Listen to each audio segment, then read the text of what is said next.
cinta kebutuhan keluarga, cinta keluarga, jaga jaga kesehatan. kesehatan. Maranatha. Maranatha.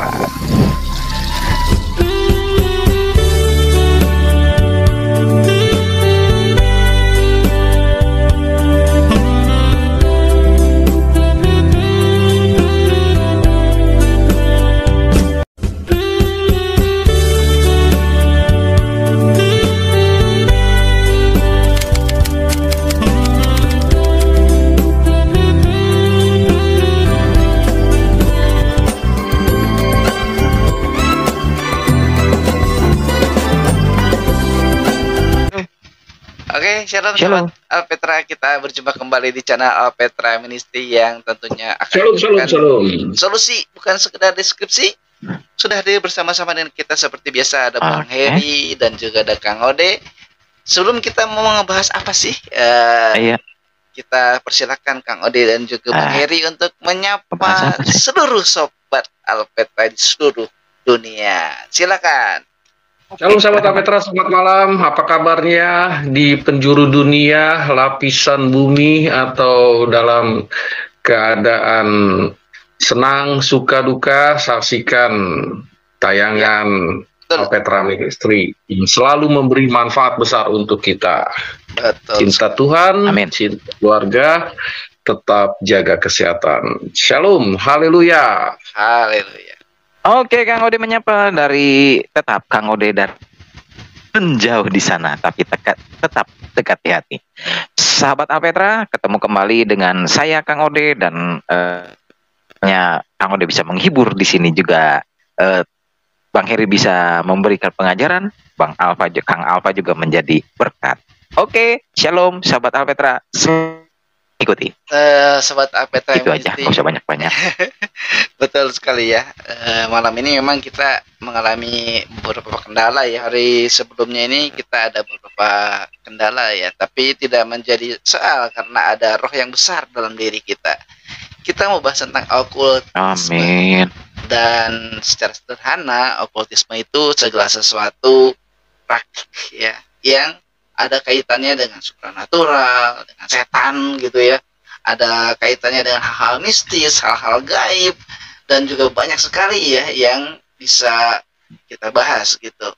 Dan secara sederhana ya, okultisme itu sesuatu yang berkenaan dengan hal-hal yang tidak baik ya, yang bersumber dari si iblis. Dan juga banyak sekali gitu apa tuh namanya pembahasannya. Itu kira-kira seperti apa ya Kang Ode ya?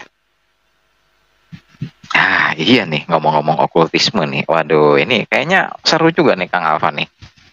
Sebelumnya tadi apa ya udah disinggung ya, okultisme itu segala sesuatu yang berhubungan dengan gaib ya Kang Alfa ya. Iya. Goib gitu ya. Iya betul. Jadi sesuatu yang goib. Yoi. Ini sesuai dengan bahasa Indonesia nih. Kok sesuai? Bukan sesuai. Maksudnya gini ya Kang Alfa ya, kalau menurut Kang Ode.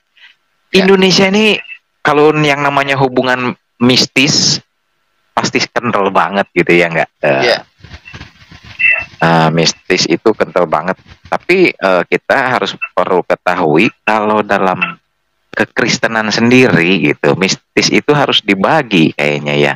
Jadi nggak semuanya mistis itu apa ya? Biasanya sih mistis menyeramkan Kang Alfa, betul nggak? Iya betul Kang Ode. Nah makanya dalam mistis itu ya itu salah satu dari okultisme.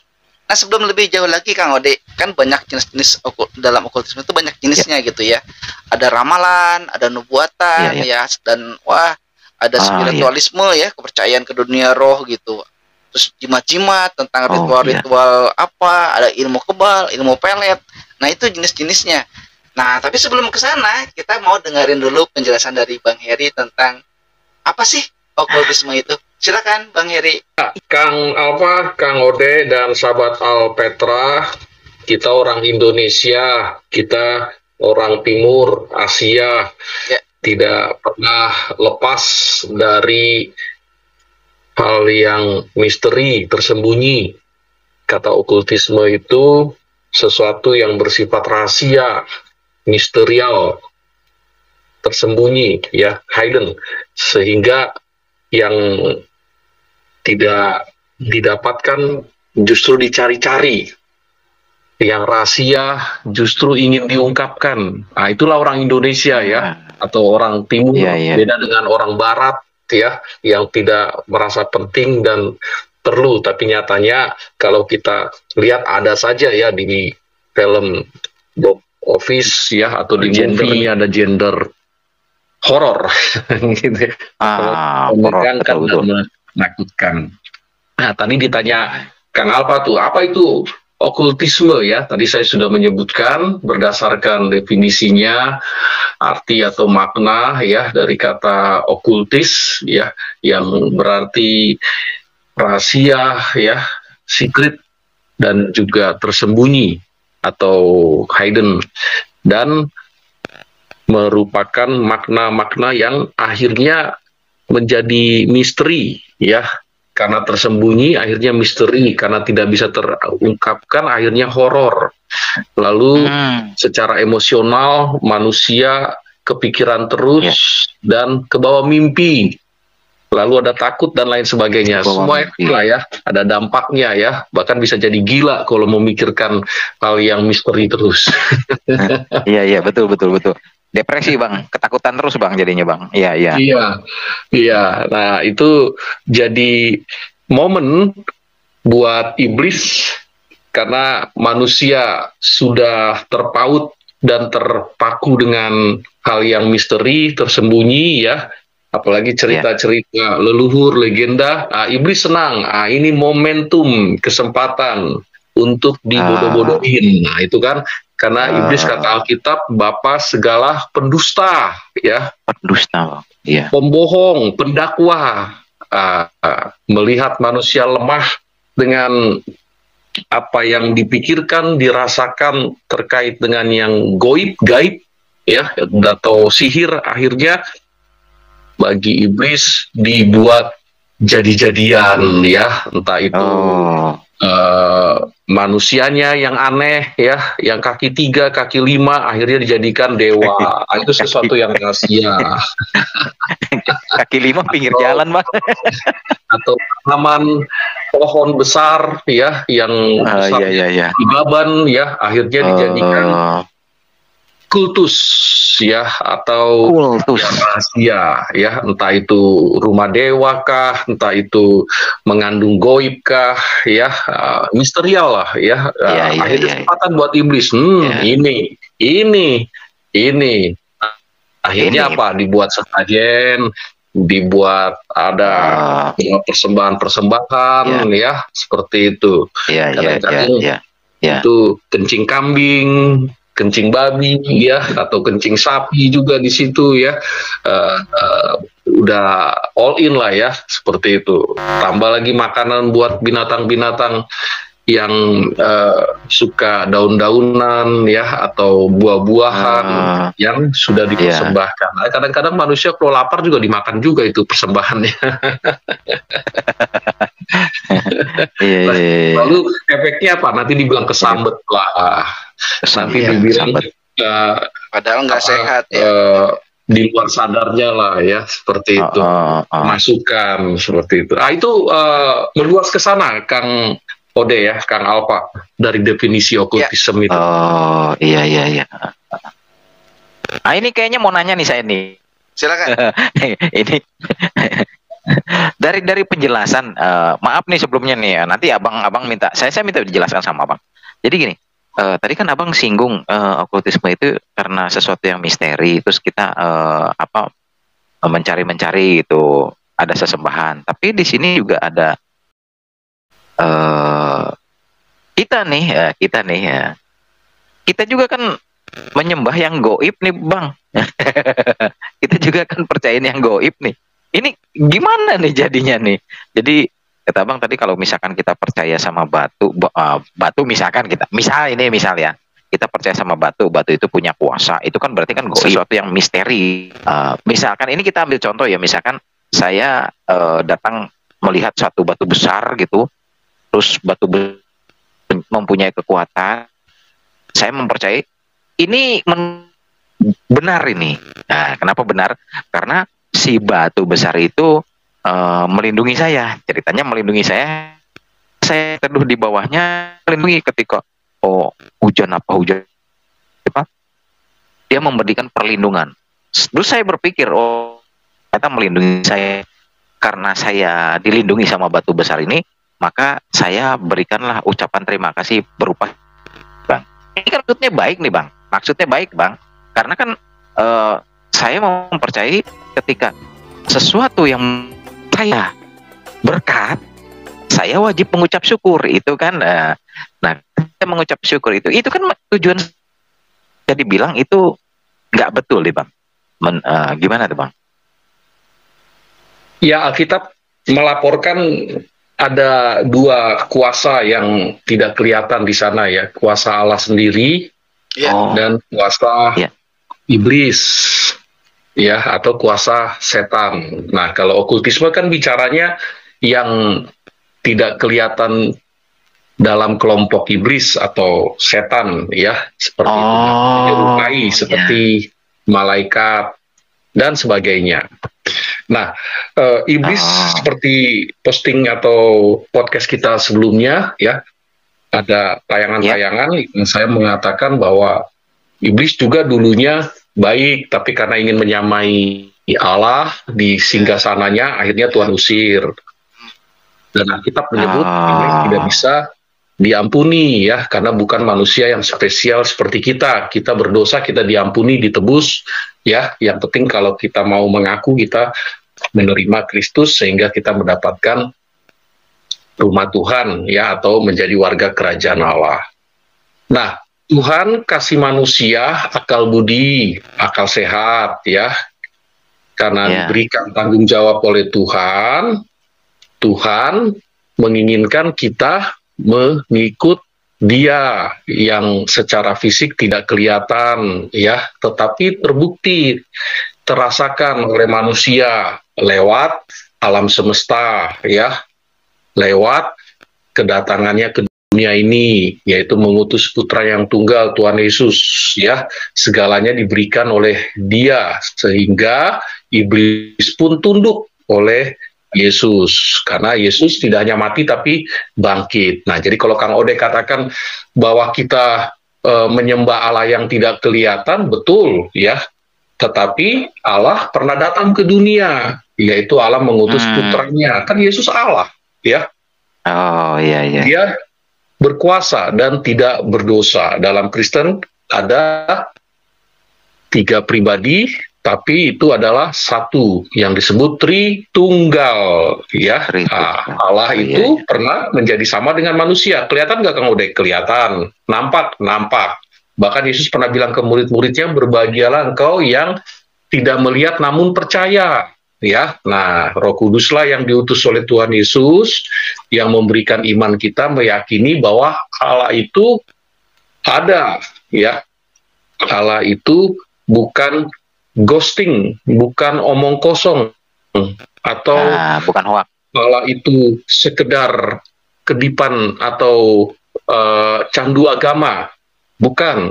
Ya, menurut para ateis menyebut bahwa orang yang percaya pada Allah itu candu agama, mana dapat dibuktikan dan lain sebagainya. Ya, justru kalau kita bilang ateis itu juga adalah okultis, ya. Seperti itu, okultis. Kenapa disebut okultis ya? Menemukan karena bahwa sebenarnya Allah itu di dalam dirinya ya, dan yang rahasia bahwa itu sebenarnya Allah itu, atau yang misteri itu di bumi, Dia dan di surga, dan sosok makhluk lain tidak bisa menciptakan alam semesta ini. Nah, karena tidak percaya akan adanya Allah, akhirnya bagi kita yang percaya Allah itu ada, kita katakan mereka juga adalah okultis ya. Oh iya. Berarti gini ya Bang ya. Berarti yang namanya okultis itu, kalau boleh Kang Ode saya simpulkan nih, kalau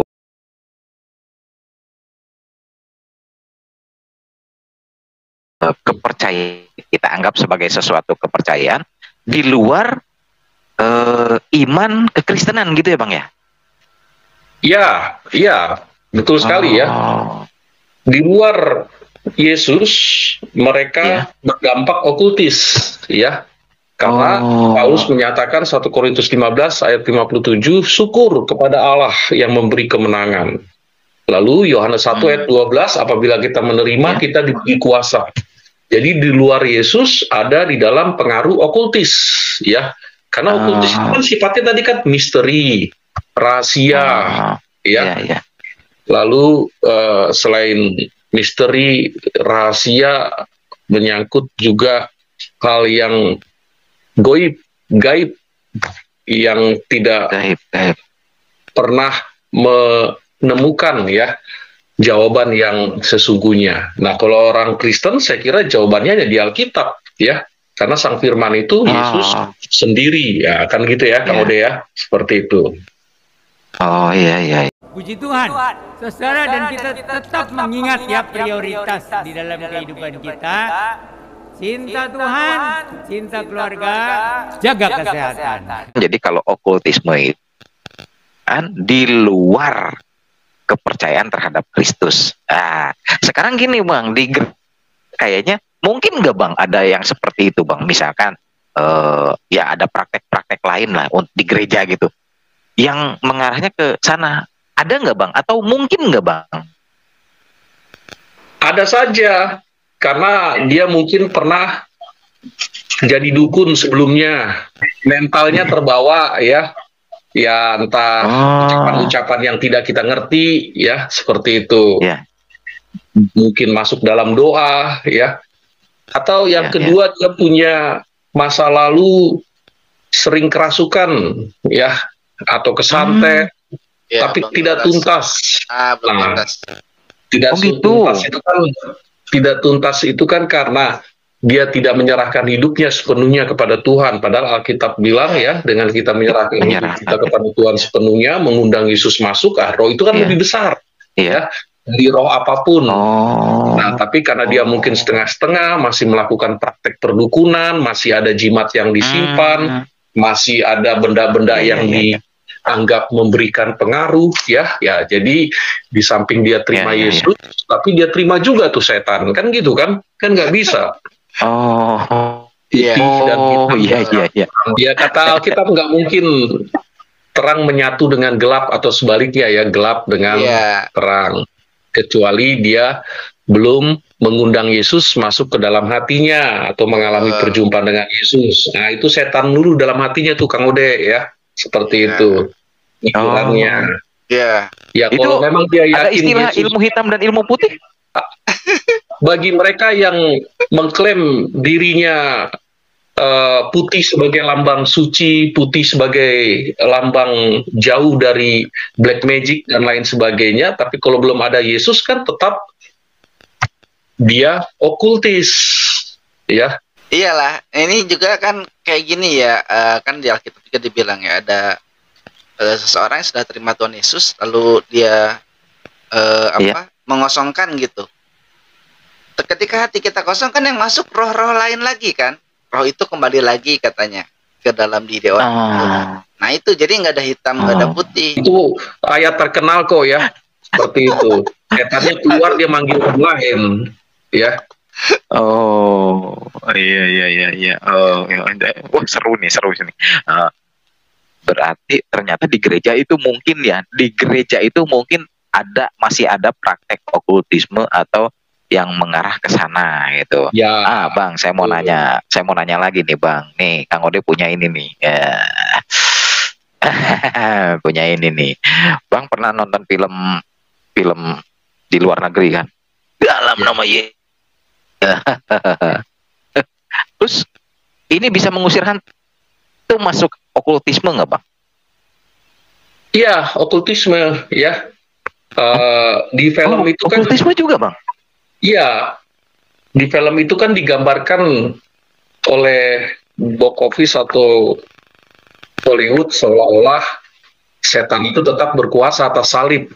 Ya iyalah, salibnya dari kayu, salibnya dari logam, salibnya dari buatan manusia ya. Salib tidak berkuasa, yang berkuasa itu Yesus ya, yaitu pribadi kedua juru selamat yang sudah mati bangkit ya. Seharusnya kita mengusir okultis itu ya, atau sihir atau goib, setan, iblis bukan dengan salib ya, atau bukan dengan benda-benda keramat atau yang disucikan, tidak.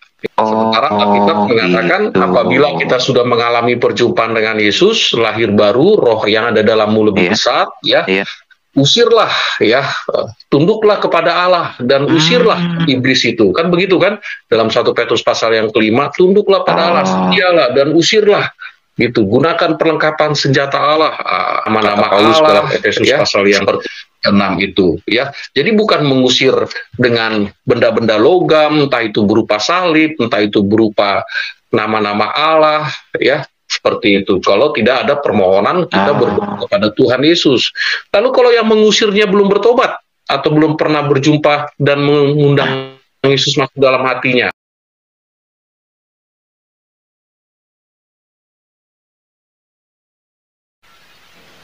dalam Alkitab kan orang yang sudah di dalam Yesus, dia mengusir setan. Contoh Paulus ya, Simon si pesihir diusir ya, seperti itu. Begitu juga murid-murid Tuhan Yesus yang lainnya mengusir dengan kuasa Tuhan Yesus, karena yang mengusir ini orang yang sudah di dalam Yesus ya, seperti itu. Nah, tapi kalau yang mengusir belum pernah di dalam Yesus atau belum pernah menerima Yesus, dengan apa dia mengusir? Dengan giginya? Kan nggak mungkin kan? Seperti itu. Nggak bisa. Ya, karena dia banyak nonton film, akhirnya dengan salib yang terbuat dari kayu, besi, logam, ya, atau yang sudah 100 tahun, 200 tahun salibnya, ya, padahal nggak ada kuasanya, ya, seperti itu. Salib itu kan yang penting hakikatnya, bukan materialnya. Salib itu yang penting maknanya, bukan bendanya, ya. Itu sebabnya orang yang diam di dalam Tuhan Yesus dan dia sudah menerima, ya, Yohanes 1 ayat 12, ya, siapa yang menerima, maka dia diberi kuasa. Nah, ini menerima aja belum pernah. Menerima siapa? Ya Tuhan Yesus lah. Ya, menerima aja belum pernah. Gimana dia mau mengusir? Gimana dia mau meminta kepada Tuhan Yesus supaya setannya kabur? Ya, justru setannya manggil lagi kamu deh.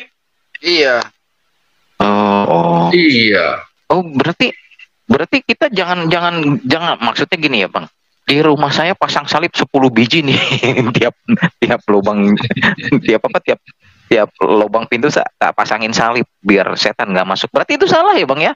Nggak boleh ya, Bang? Salah. Saya kira kekristenan kita bukan kekristenan yang lagi memakai makna simbolis ya, atau dengan bendanya, dengan alat atau media, ornamen Kristen. Tidak, itu nggak ada kuasa ya.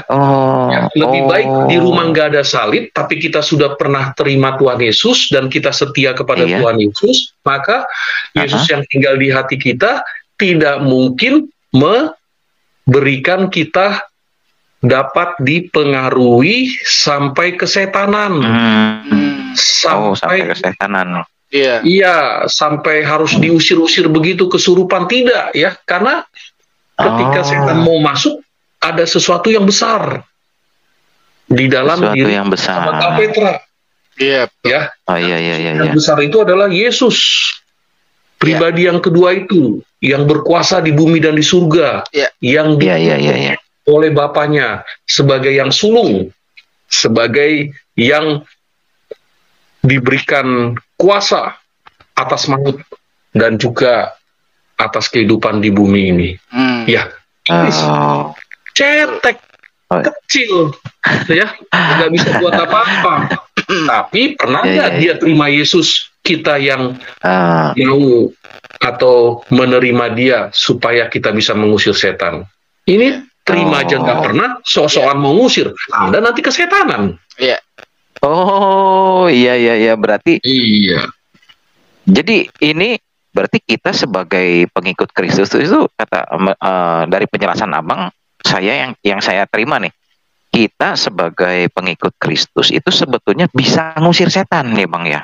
Bisa, karena ada kuasa Yesus, kan diberi kuasa. Tadi saya bilang Yohanes 1 ayat 12. Ya. Lalu Petrus juga mengajak kita pasal ayat 17 supaya diperintahkan untuk mengusir. Misalnya ini sahabat Alpetra ada tetangganya, ya, atau ada saudaranya, dia kesurupan dan lain sebagainya. Ajak dia nanti terima Yesus, usir dulu karena kita punya kuasa Yesus. Lalu setelah dia sadar, ajak dia terima Yesus. Kalau dia nggak terima Yesus, pasti masuk lagi itu. Ya kan? Kenapa orang keluar masuk? Karena dia mau senang dengan perintahnya iblis. Jadi keluar masuk. Entah kesurupan, dia nggak mau lepas. Ya, entah kesantet kah, ya, entah kena nujum kah, entah tiba-tiba terhipnotis lah, ya, dan lain sebagainya. Betul, ya. Saya pernah dengar cerita nih, Bang, saya pernah lihat cerita, lihat apa denger ya gini, ada orang kerasukan, terus saya nih udah Kristen nih. Terus yang kerasukannya ngomong, siapa lu? Gimana tuh Bang kasusnya, Bang? Bener begitu? Kira-kira nih. Ada banyak praktik yang kita lihat langsung ya, bahkan suaranya berbeda ya. Saya biasa mendengar suara Kang Ode ya, atau suara Kang Alfa, tapi tiba-tiba suaranya seperti kakek-kakek, atau suaranya seperti nenek-nenek lah. Padahal Kang Ode laki-laki. Nah, saya yakin orang yang belum menerima Kristus, mengtuhankan Yesus, mengundang masuk ke dalam hatinya, pasti dia kesurupan atau berpotensi kesurupan, ya seperti itu. Bahkan bisa mendapatkan santet. Ya, nah itu sering kita jumpai dalam praktik-praktik, entah itu di dalam gereja, entah itu di luar gereja. Solusinya apa? Minta diterima Yesus, yakini Yesus dalam hatinya, ya. Lalu melakukan ajaran atau firman Tuhan dalam kehidupannya. Tinggalkan tuh, ya. Bahkan saya setuju bakar-bakar, ya. Entah itu jimatnya, entah itu santetnya, material-material yang terkait dengan okultis tadi ya, yang dianggap rahasia, tersembunyi, atau jampi-jampi, ya singkirkan ya, entah itu terbuat dari akar, entah itu terbuat dari tulisan-tulisan yang nggak kita ngerti, ya kalau bisa dibakar, kalau bisa disobek, ya, kalau kita yakin dalam nama Tuhan Yesus ya, karena bukan harfiahnya itu ya. Saya yakin orang yang dulu pernah terbang kemana-kemana, pernah hilang ya, pernah bermeditasi puluhan tahun dan lain sebagainya, di luar akal sehat, itu sudah intervensi okultis, Kang Ode ya. Sebetulnya banyak pertanyaan yang agak nyerepet-nyerepet kemana nih, Bang. Ini kan tadi balik ke gereja nih ceritanya. Di gereja kan kemungkinan ada disusupi praktek-praktek okultisme, praktek-praktek yang seperti Abang tadi bilang masih pegang jimat, saya tadi bilang masih mempercayai apa namanya benda-benda simbol-simbol keagamaan untuk mengusir hantu, mengusir setan itu gitu kan. Hal yang lunak lah ya. Ada yang percaya astrologi, perbintangan, di gereja kan ada. Itu okultis yang lunak lah ya. Kalau okultis yang lebih berat, abot ya. Nah, itu okultisme yang dimana di dalam gereja masih dia meyakini intervensi leluhur yang sudah mati ya. Jadi tolonglah kalung ini ya, atau kertas ini ya, atau bedak ini. Ya, padahal gelang biasanya gelang, Bang. Biasanya gelang, Bang. Gelang yang terbuat dari akar. Jadi ada yang sifatnya okultis. Okultis itu di gereja bersifat lunak atau halus gitu ya. Ya dia hanya percaya perbintangan, dia percaya Scorpio, Aries, ya bintang-bintang itu lalu dihubungkan dalam hidupnya. Itu sudah okultis, tapi itu lebih softly lah ya. Tapi kalau lebih keras menyangkut sihir, dia percaya menyangkut tentang ucapan-ucapan leluhur yang harus dia ulangi lagi berulang-ulang ya. Atau dia percaya orang mati bisa berkomunikasi, itu lebih hard ya, seperti itu. Nah, maksud saya di gereja sering kita jumpai Kang Ode ya, itu sebabnya kalau gereja yang sangat tunduk kepada otoritas firman Allah ya, harus menyingkirkan hal yang gelap ya, atau dianggap putih padahal gelap, dianggap terang padahal gelap, terus disingkirkan. Nah, gereja harus berani ya, dalam hal ini pemimpin yaitu gembala sidang ya. Kalau perlu ajak semua untuk terima Yesus ya. Solusinya terima Yesus. Terima Yesus melakukan perintahnya, ajarannya yang ada di Alkitab, dan meninggalkan seluruh atribut praktek okultis itu tadi. Kalau tidak, itu yang disebut sinkritis, akan kena atau berpotensi pada dirinya, entah itu nanti psikis, entah itu kematian anggota keluarga. Dampaknya kan bisa parah kan, bisa nanti kematian anggota keluarga, karena kan menuntut. Iblis itu kan menuntut, ya kan? Kamu udah saya kasih kekayaan, udah saya kasih jabatan, ya. Lalu kamu nggak melakukan persembahan ke saya, akan dilakukan iblis, ya. Dia bisa buat cacat, ya, karena sekeluarganya belum terima Yesus. Dia bisa buat bangkrut, ya, kecelakaan, ya, karena sekali lagi keluarganya belum terima Yesus, belum mengalami perjumpaan dengan Tuhan. Ini jangan dianggap remeh, ya, hal-hal yang begini kita temukan, ya. Iblis berkuasa atas orang yang di luar Yesus, ya, berkuasa.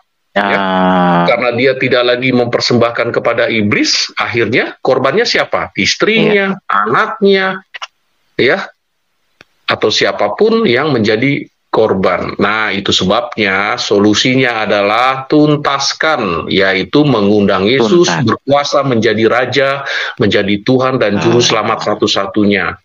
Yohanes 1:12, ya, apabila engkau menerima Tuhan, kau diberi kuasa. Nah, kuasa itu kan bukan kuasa kedudukan, jabatan, nanti dapat gaji besar, bukan kuasa wewenang di wilayah otoritas tertentu, tidak. Ini kuasa atas apapun dari kegelapan. Tidak bisa lagi menghantui. Jadi sekalipun di kamar sendiri, dia nggak takut lagi. Ya, sekalipun di rumah dia sendiri, dia nggak takut lagi. Dulu ketakutan karena merasa gelisah. Waduh, ada yang nyantet saya nih. Ya. Satu, saya gelisah nih, bulu kudu, ya, naik, keringat dingin, berdiri. Ini ada yang menyantet. Nah, tapi kalau orang yang sudah hidup dan menjadikan Yesus Raja Tuhan dalam dirinya, ya, justru kita nyantai, tenang, karena Yesus selalu mengcover, malaikat Tuhan, ya, memagari. Nah, itu istilah di dalam kekristenan yang mengadopsi dalam ayat Alkitab, memagari, ya, iblis itu malaikat Tuhan dulu. Setelah dibuang, dia menjadi iblis yang mencari pengikutnya. Pengikutnya siapa? Ya, itulah mereka yang mudah dihasut, yang mudah disurupi, akhirnya kesurupan. Dari penjelasan tadi Abang itu, ya, praktek. Itu kan Abang tekan, kita bisa mengusir setan, kita bisa mengusir. Itu caranya adalah berserah. Terima Tuhan Yesus, terima Tuhan Yesus. Berarti ini kasus saya bisa simpulkan, ya. Nanti diklarifikasi aja. Jadi misalkan ada satu pasien sering kesurupan, terus dia manggil pendeta, misalkan karena pendeta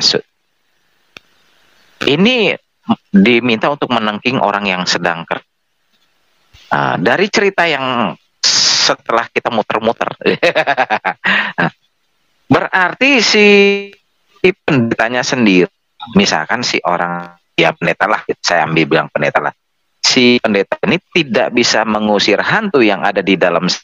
Kalau si ini pasiennya sendiri, dia tidak percaya dan dia tidak mau lepas dari apa yang dia percayai sebelumnya. Jadi intinya, kalau yang boleh saya simpulkan, kita, misalkan saya nih si orangnya, saya itu tetap akan kerasukan, tetap akan kena santet, tetap akan tidak lepas kalau saya sendiri tidak mau melepaskan. Orang lain boleh tengking, kan? Berarti nggak bisa sembuh gitu ya, Bang, ya?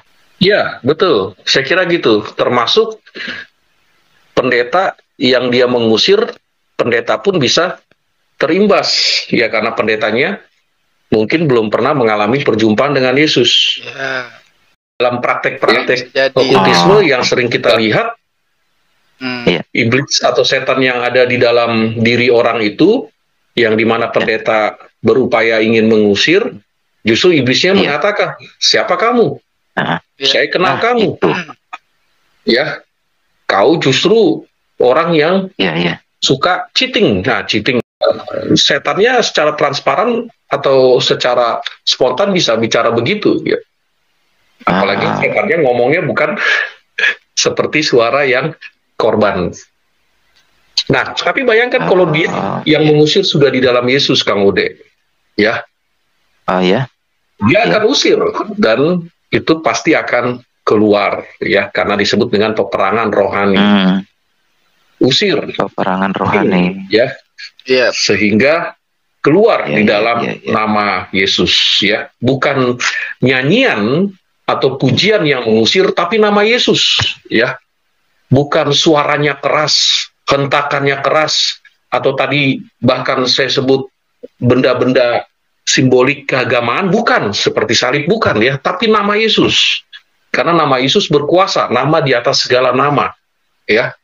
Nah, itu sebabnya harus orang yang sudah mengalami perjumpaan dengan Yesuslah, atau hamba Tuhan yang sudah di dalam Yesus, yang berdoa untuk mengusir kuasa iblis itu. Nah, kalau sudah terusir, ajak untuk menerima Kristus dalam hatinya, tinggal di dalam dirinya. Karena ada pendeta yang usir iblis lalu euforia, euforia, ya, yel, ya, tapi dia tidak mau menuntaskan, memfollow up, memuridkan. Gitu kan?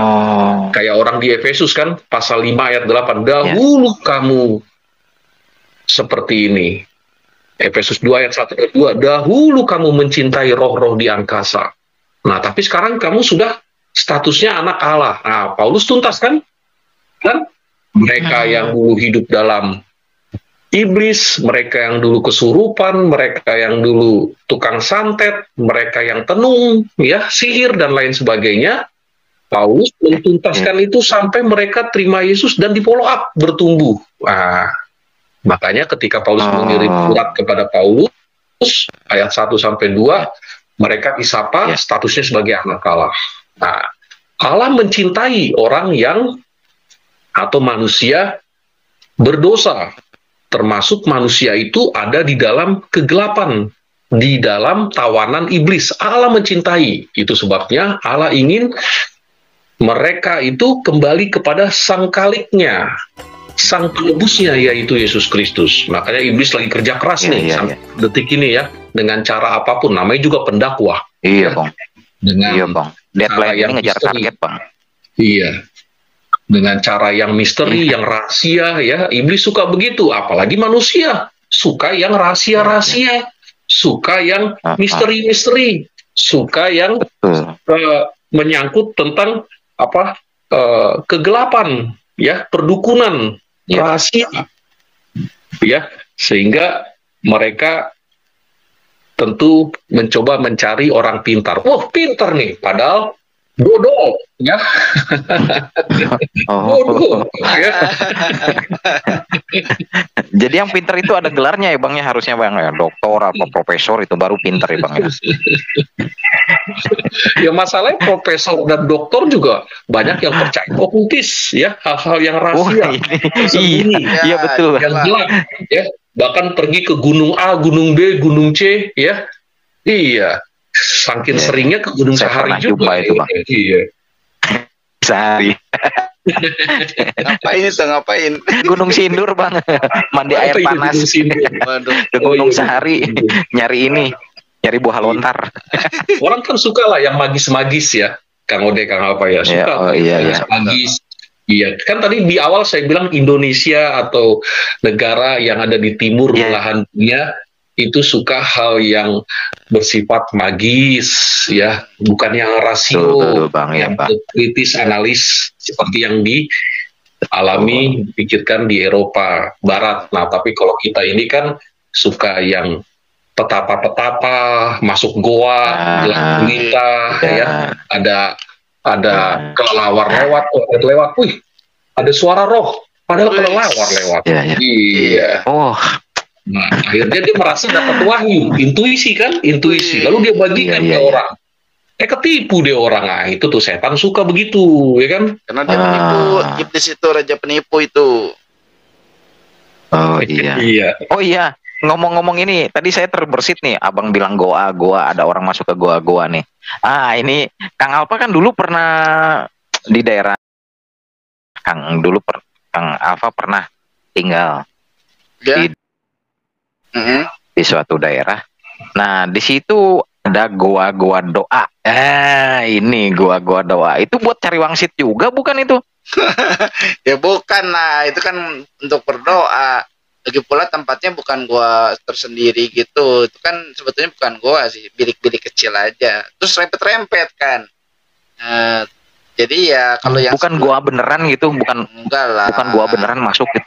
Enggak lah, itu kan. Kok bilangnya goa doa? Ya bahasa Indonesia ya Bang ya. Gimana ya Bang? Sebetulnya bilik doa lebih cocok. Ya mungkin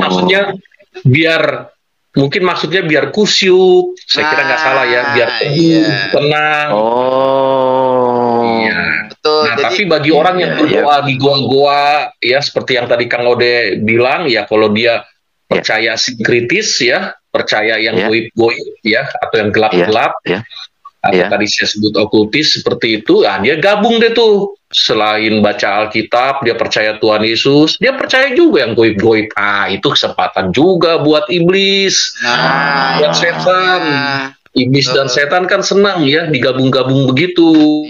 Selain dia percaya Tuhan Yesus, Alkitab, dia percaya juga sama iblis. Ya kan? Hal yang magis gitu. Kalau dia sihir, dia percaya juga nujum, dia percaya juga dengan yang intuisi-intuisi ya, penglihatan-penglihatan begitu. Seperti itu. Akhirnya dia bagi-bagiin deh. Tapi kalau memang dia hanya menjadikan Yesus sebagai satu-satunya Tuhan dan yang Maha Kuasa, ya, dia masuk gua yang ada di itu, ya, lalu dia memusatkan perhatiannya hanya kepada firman Tuhan, itu baru benar, ya. Dia mendoakan bangsa negara ini supaya aman, sejahtera, adil. Dia mendoakan untuk gereja bertumbuh, lalu dalam pemberitaan amanat agung Tuhan, pemberitaan Injil, tidak hanya memperkaya diri, ya, atau gereja. Dia kedua tuh di situ, bahkan berpuasa saking seriusnya, ya kan? Saking seriusnya berpuasa ya. Gitu. Berarti kita ini pemikiran kita, mindset kita harus dirubah ya Bang ya. Soalnya kan ada yang begini juga. Ayo kita doa puasa di goa doa daerah doanya lebih manjur. Ya itu. Di daerah goa doanya lebih sendiri itu, padahal sama aja dengan doa di kamar aja ya Bang ya. Nggak ada bedanya ya Bang. Karena kalau di Alkitab kan nggak dibilang di goa. Jelas aja manjur lah ya, seperti itu. Iya, di Alkitab nggak doa dibilang. Orang dalam Yesus, doa orang yang sudah bertobat, ya, doa orang yang sudah mengalami pertobatan, dia pasti manjur doanya ya, seperti itu. Sekalipun tidak memaksa Tuhan, ya. Apapun yang terjadi dia terima dengan syukur, tapi dia memohon kepada Tuhan ya, supaya anaknya baik-baik ya, keluarganya sejahtera ya, orang yang dicintai dalam perlindungan Tuhan. Itu kan permohonan ya, pasti Tuhan kabulkan, dengarkan, seperti itu. Yang jelas Tuhan tidak membuat kita sampai tergeletak ya, atau terkapar, jatuh ketiban tangga, patah tulang lagi ya, enggak begitu ya, enggak mungkin. Tuhan pasti mencukupi. Yang penting kita bisa survive dan Tuhan memberikan kepada kita sejahtera, nyaman dan lain sebagainya.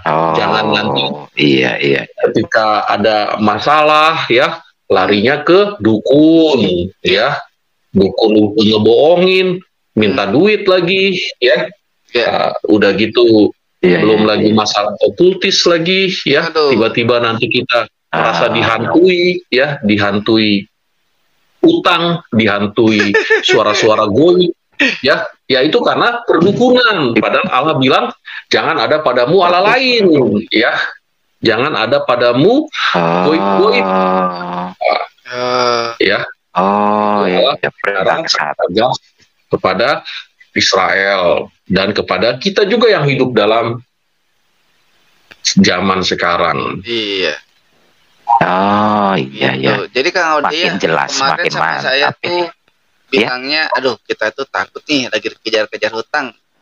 Ternyata itu lebih menakutkan dibanding dengan dikejar-kejar hantu. Tadi Bang Heri gitu bilangnya. Lebih menakutkan dikejar-kejar hutang.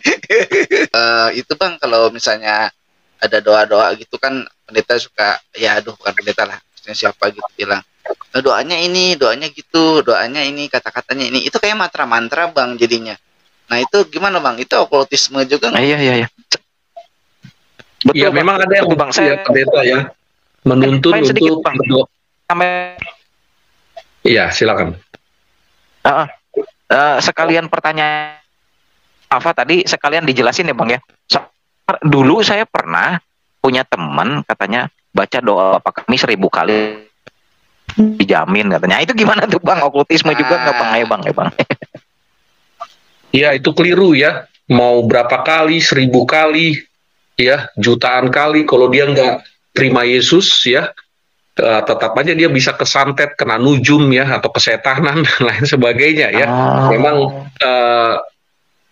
tanpa Yesus akan seperti itu ya. Itu sebabnya supaya tidak seperti itu, ber-Yesus saja ya, atau mengundang Yesus ya. Nggak harus sampai 1000 kali ya, atau jutaan kali ya. Karena yang bekerja itu Tuhan Yesus. Ketika ada orang yang mau santet kita, Tuhan Yesus yang bekerja. Karena Yesus yang kita undang dalam hati kita, dialah menjadi benteng ya, atau seal ya. Sehingga segala ucapan-ucapan kutuk dari Afrika sana ya, atau dari dukun sana menyantet kita yang sudah dalam Yesus, itu tidak ada guna lagi ya. Roh yang ada dalammu lebih besar ya, seperti itu. Bahkan kita tidur nyenyak, tidur pulas ya, tidak keringat dingin, tidak gelisah, tidak mendapat mimpi buruk ya, atau tidak celaka sekalipun, karena nyawa kita sudah ditanggung Yesus, yaitu Yesus yang kita undang. Nah itu sebabnya kalau orang sampai punya keyakinan yang berlebihan, lebih baik doa Bapa Kaminya 1.000.000 kali, ribuan kali dan lain sebagainya ya, justru diketawain iblis ya. Ini tidak percaya Yesus tapi percaya dengan cara-cara berulang-ulang. Nah, itu yang ditanam oleh iblis ya, dan akhirnya menjadi misteri ya, rahasia. Dan karena yang misteri itu akhirnya dilakukan, udah begini aja nih ya, seperti itu. Nah terus mengenai tadi Kang Alfa menyebut ada pendeta yang mengajarkan doanya seperti ini ya, 1-2 kali diajarkan sih nggak apa-apa ya. Artinya kan diedukasi, dibimbing, diarahkan supaya mereka petobat baru ya, melakukan hidupnya dalam pertumbuhan iman, membaca Alkitab dan berdoa, meyakini bahwa Tuhan ada di dalam dirinya ya. Jadi doanya begitu ya, seperti itu. Itu sebabnya doanya harus diakhiri dalam nama Tuhan Yesus, jangan diakhiri haleluya. Itu nggak ada katanya. Seringkali orang mengakhiri doa cuma di haleluya doang, nggak ada dalam Tuhan Yesus. Saya yakin orang yang di luar Yesus ya pasti doanya tidak di dalam nama Yesus, tiba-tiba haleluya amin. Apa bedanya dengan orang di luar Yesus? Ya. Oh gitu, berarti Bang, berarti kalau kita doa itu harus ditutup dengan dalam nama Yesus gitu ya Bang ya? Iya. Itu bukti bahwa kita berdoa kepada Tuhan Yesus, ya. Karena ada murid saya begitu ya, lalu saya minta ulangi lagi. Loh kenapa diulangi lagi? Kamu percayanya siapa? Ya saya berdoa karena tradisi saya di sekolah aja Pak. Oh kamu berarti belum dalam Tuhan Yesus ya? Berarti kamu belum bertobat ya? Atau kamu belum meyakini Yesus dalam hatimu? Oh ya udah saya maklumin, udah kau berdoa saja sama yang kamu yakinin saja. Nah kalau kita orang yang melayani Tuhan, kita yang sudah tradisi atau berulang-ulang minggu bergereja tapi berdoanya haleluya amin, itu bukti bahwa dia perlu diedukasi lagi Kalau dia nggak paham juga, nah, saya yakin ada Yesus. Itu harus. Ya. Ini harus diperhatikan berarti ya Bang ya, harus betul. Dalam nama Yesus ditutupnya gitu ya Bang. Iya. Kenapa Karena tuh Bang? Kita berdoa kepada Tuhan Yesus, bukan kepada haleluya, ya kan? Iya. Oh, nah, iya. Nih Sobat Alpetra. Haleluya kalau di dalam Tuhan katanya, kalau di luar tuh. Iya. Nah Sobat Alpetra yang mau tahu kenapa harus dalam nama Tuhan Yesus, nanti simak videonya ya, ada tuh, silahkan dicari.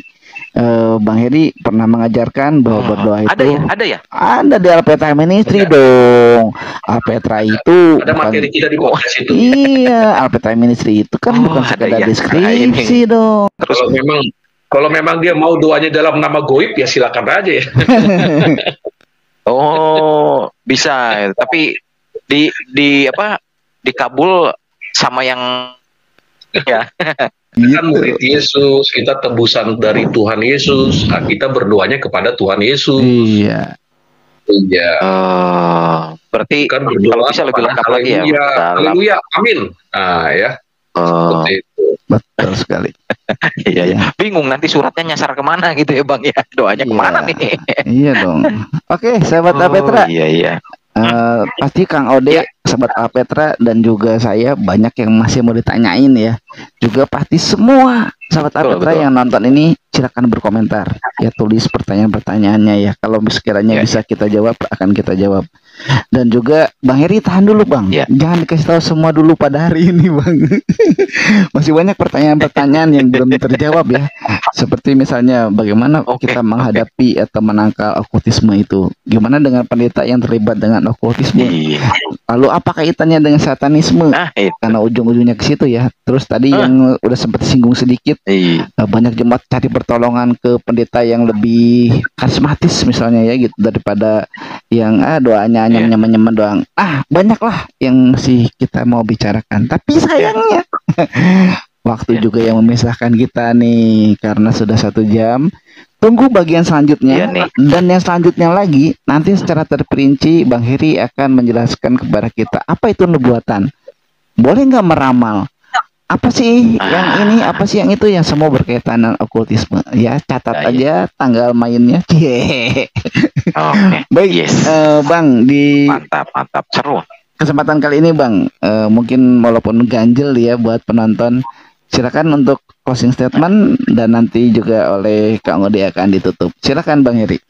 Ya, sahabat Alpetra, kita hidup di dalam Tuhan Yesus, teruslah kita menaruhnya dan meyakini bahwa Yesus yang kita undang dalam hati kita selalu mengcover ya, dan Tuhan Yesus yang tinggal di dalam diri kita melindungi sampai masa akhir atau zaman akhir. Maranatha. Tuhan Yesus berkati. Nah, oke, buat sahabat Alpetra, ini banyak ilmu ya yang kita bicarakan pada saat ini, yang Kang Ode tangkep dan yang Kang Ode mau ajak teman-teman semua, ketika kita percaya Tuhan Yesus bersama, pindah-pindah channel, jangan lihat iklan tetangga sebelah, tetap perdalam kepercayaanmu dalam Tuhan Yesus, karena dalam Tuhan Yesus ada kemenangan, ada kekuatan. Amin. Iya. Oke ya, Sobat Alpetra, tadi ya sudah saya sampaikan ya banyak pertanyaan yang tentunya kita akan bahas nanti dengan Bang Heri ya, dan juga ada Kang Ode ya kan. Baik Sobat Alpetra, terima kasih untuk perhatiannya. Salam cinta Tuhan, cinta keluarga, jaga kesehatan. Terima kasih Abang. Terima kasih Kang Ode. Terima kasih Kang Ode. Kang Alfa, sahabat Alpetra, kita jumpa lagi. Shalom. Shalom. Selamat malam. Shalom.